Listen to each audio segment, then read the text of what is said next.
पटना में दिन दहाड़े गोली चली है, के पास लगातार बढ़ रही है। फिर आप लोग रोज एक ही सवाल रोज पूछते हैं।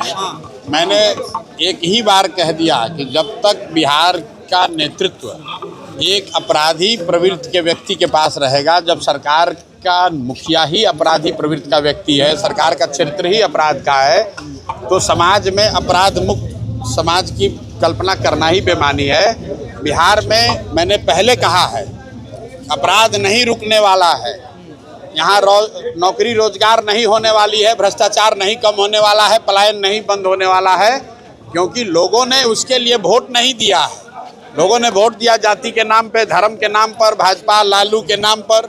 इसलिए ये समस्या अब आपको 4 साल झेलना ही पड़ेगा, उसका कोई दूसरा उपाय नहीं है। आज हत्या, लूट, अपराध जो है वो ऐसे बदस्तूर चलता ही रहा। बांकीपुर में आप घूम रहे हैं और नल गली और फिर सड़क की समस्या तो है ही, लेकिन सूखा नशा का परिचालन सूखा नशा की बात हर वार्ड में लोग बता रहे हैं। ये दिखाता है कि जो बात 3 वर्ष पहले से हम लोग कह रहे हैं कि यहाँ जो फर्जी शराबबंदी का कानून है, उसकी वजह से सूखा नशा आज है और आगे बढ़ेगा। अगर आपको याद होगा, आज से 2 वर्ष पहले मैंने कहा था कि उड़ता पंजाब की तरह उड़ता बिहार की बात होगी। ये फर्जी शराबबंदी का कानून, जो भ्रष्ट यहाँ पुलिस अफसर हैं, शराब माफिया हैं, उनकी वजह से घर घर में सूखा नशा बढ़ रहा है और इससे समाज का बहुत बड़ा नुकसान होने वाला है। दिल्ली विधायक बन गए हैं सर, वोट कब लेने जा रहे हैं?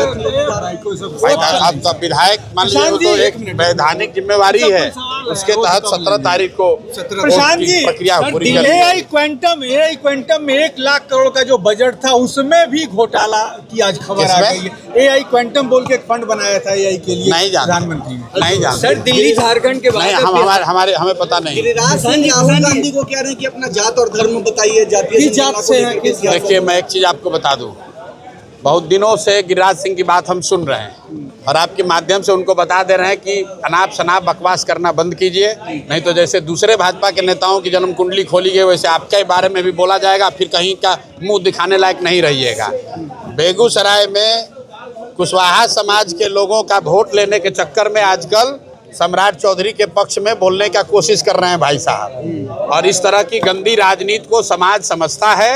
अगर अनाप शनाप अनर्गल प्रलाप वो हमेशा से करते रहे हैं, लोग उनको इग्नोर करते हैं, लेकिन ज़रूरत से ज़्यादा अगर बोलेंगे तो उनकी पूरी जन्म कुंडली के बारे में बेजाब्ता जनता के सामने बात रखी जाएगी कि ये किस लिए बोल रहे हैं, क्या बोल रहे हैं, लोगों को सबको पता है। तो जो झटका मीट हिंदू मुसलमान टीका वही सब करते हैं, टीका और टिक्की की बात करते हैं, वही सब करे तो अच्छा है। किसी गंभीर मसले पर गिरिराज सिंह का बोलना मेरी समझ से उचित नहीं है।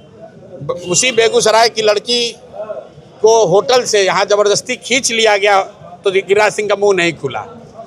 नीट की छात्रा के साथ रेप और हत्या हुई, आज तक गिरिराज सिंह का मुंह नहीं खुला। लेकिन आज सोच रहे हैं कि सम्राट चौधरी के पक्ष में कोई नहीं खड़ा है तो उनके पक्ष में बोलकर कुशवाहा वोट हमको बेगूसराय में मिल जाएगा। यही सोच के तहत वो अनाप शनाप बोल रहे हैं। ये चीज़ अगले कुछ दिन में बिल्कुल जनता को साफ दिख जाएगी। ये जातियों की और धर्म की लड़ाई, धर्म की राजनीति करने वाले लोग कुछ नहीं बोलने की स्थिति में। टेक्सटाइल मिनिस्टर हैं, बिहार में 1 रुपया का कोई एक फैक्ट्री लगाया हो तो बताइए, लेकिन यही हिंदू मुसलमान, झटका मीट, हलाल मीट, कुशवाहा, ब्राह्मण, भूमिहार, यही सब खाली उलूल जुलूल बात करते हैं। अब उम्र भी उनकी हो रही है, नीतीश कुमार के बाद अब उनका समय आ रहा है अब रिटायरमेंट का।